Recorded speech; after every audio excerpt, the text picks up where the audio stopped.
What did you learn about interacting with, an older, more diversified community as a 23-year-old politician that you're now applying to your business today?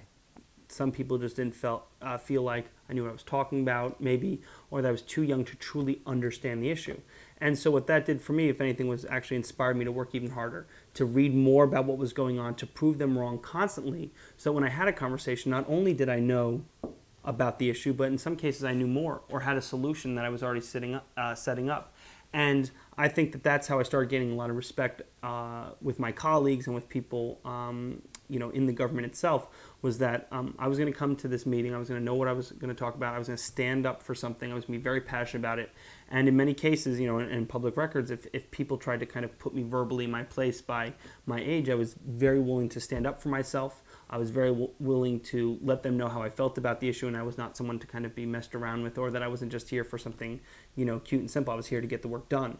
And I think that, it's as you go on, and our agency is a very young agency. We deal with some of the biggest brands in the world now at our social media agency at Cara Creative.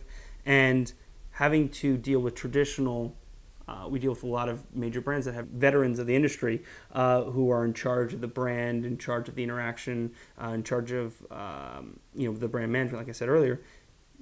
They're taking a risk with someone who's maybe younger and not as experienced.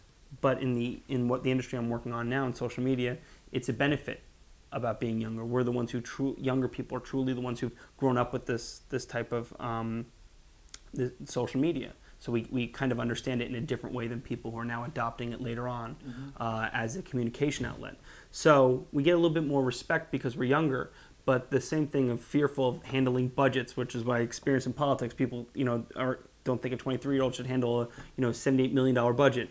Handling budgets now for large companies, being able to know that this is someone they can rely on is something that you have to be very sincere about. You have to be very passionate about that and have to let both, whether it's your constituents, your government clients, or your business clients, know that you're going to be very honest and truthful and transparent with them, and that they should trust you. And that's usually how you can get over it. Did you feel by entering the game of politics you were able to deconstruct what actually was going on?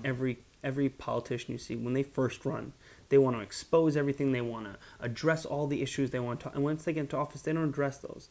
And the reason why is not because they're not being good politicians. The reason why is once they've actually, maybe sometimes when they've had time to really look at the situation, they realize that what is currently in place is the best one, but it's very hard to describe that back to your constituents.